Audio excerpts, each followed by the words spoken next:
Yeah, greetings. This is Mali from another balmy evening in the Gambia. I'm going to be trying to be quick because the sun is literally like going down and we're going to run out of light very soon. A couple of questions that people have been asking, like how expensive is it to live in England? I'm leaving the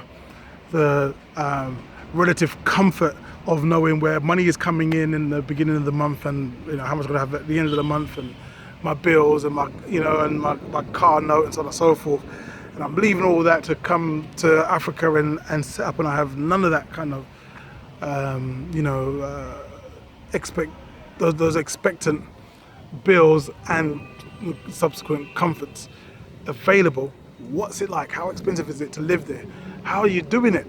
So I want to give you a quick idea of what you're looking at. All right, so I'll put this like this. Right, good. So now, for example, if you were trying to get a 3-bedroom house in like a half decent area, you could expect to pay between £2,500, maybe £3,000 for the year. Yeah, so you're paying around about £600. No, I'm lying to you. Yeah, around about £3,000 for the year. So it's very cheap to be able to do that. If you want something more, you could have a big yard with a swimming pool and and so on and so forth, and that might run you up around about £5,000-6,000 for the year. So it's not like break the bank money. Then you have other things like electricity. I spend about £15 per month on electricity. So yeah, it's doable. It's not too expensive. And even if you've said, oh, it's still a bit tight, I still got things to do, there you could get a smaller place. You don't need to be in like the best part of town, and you can still be able to live for cheaper than that. You could easily find cheaper than that, even half that price, if you were to look around. And people was asking me about safety here. Like that's a concern. And boy, if you're brought up in the West, and the West is this kind of like capture all for countries run by white people. And I don't care where you are, France, England, America, Canada, Australia, anywhere. The crime rate is higher there than it is here. So it's not so safety is something where when I first came I was always kind of worried about it. So where we lived was a good like 40 minutes drive from where the restaurant was, so that we knew that if anyone was following us, we'll know if we're being followed because they're following us for so long. After 2 years I was like, no, there ain't nobody following us. I've seen people who are like doing a business transaction, and because the money is so kind of like it's like $60, $65 to the pound, it means that when you're doing a transaction that might be worth £3,000, you've got stacks of money on your table, and they'll do it out here, and nobody bothers you. No one bothers you. They just let you carry on getting on with what you get on with. Obviously you don't be stupid. Like you wouldn't go out in the middle of the night in some dark backlit streets, back streets, trying to ask people, hey, how do I get to the nearest post office? No, you're not dumb about it, but at the same time, it's a lot safer than what we're used to. So that's kind of like finances. Safety, I would say that, yeah, you wouldn't need to, it's not something that has been of a major concern. There's a few of my friends who've been broken into, the houses have been broken into. When you move into an area, everybody knows everybody. So they know you're new, they know you're not one of them, so they expect that you have money. And so a lot of people that have a dog, like a guard dog.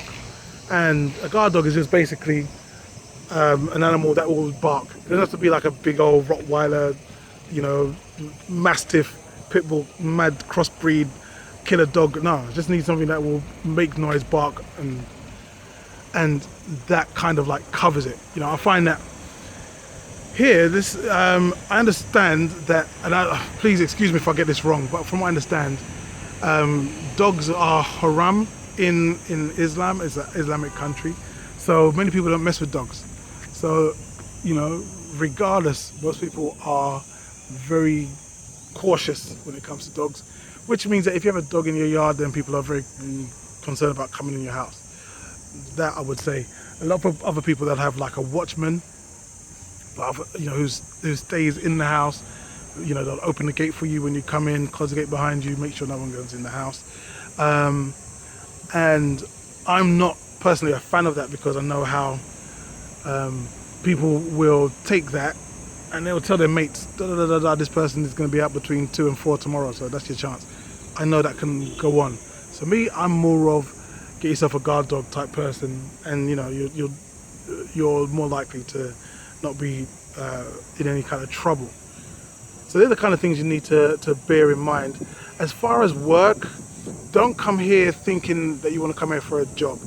You know, people, because of like how cheap it is to live here, it means that the salaries reflect that, right? So you would be like, you could be working full time, and you could work full time in a menial job and earn £100 for the month, and yeah, you could live on that, given that, you know, it's £2,000, £3,000 for your rent for the year. But there's not, it's like, that's living kind of hand to mouth kind of thing. So you want to really be thinking about setting up your own business and having other people work for you. That would be something you want to look at. As far as living here, for the most part, the people have been great. The people have been lovely. You know, it's very welcoming. People are always willing to talk to you, help you out. You know, you'll never, if you're like carrying something heavy, people will come and help you carry. It's a real kind of cool community spirit. You can hear the cicadas. I don't know if you can hear the cicadas, but they're kicking off in this tree over here. Kicking off. I can hear them going mad. So yeah, man, it's getting late. Clouds are coming in. So it looks like we might be raining. We might have a rainy day again today.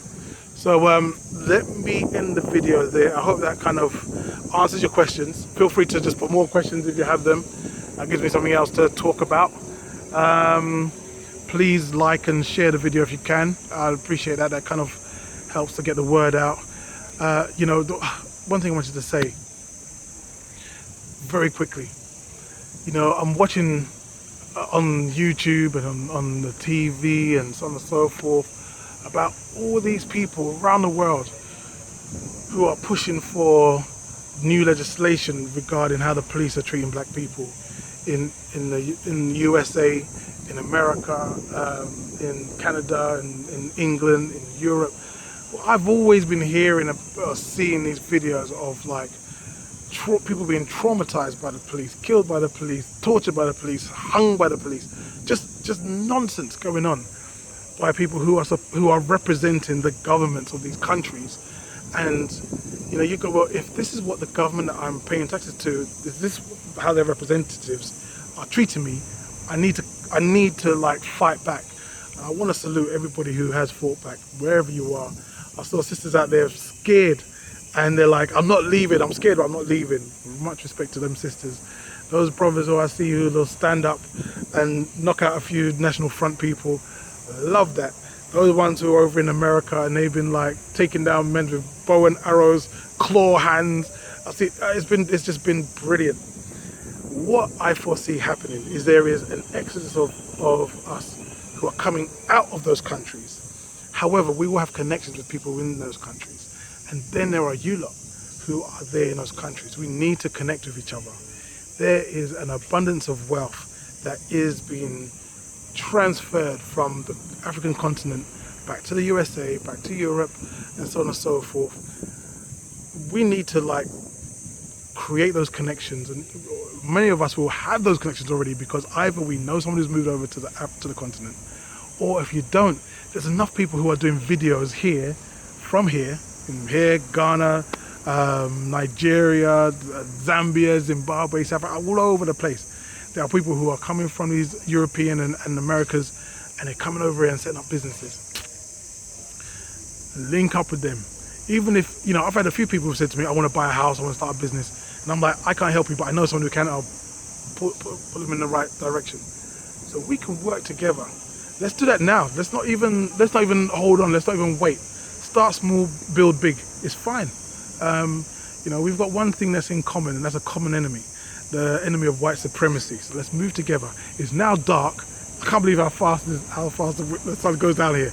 I'll catch you up later on. Yeah. Much respect. This is Marley. I'm out. Peace.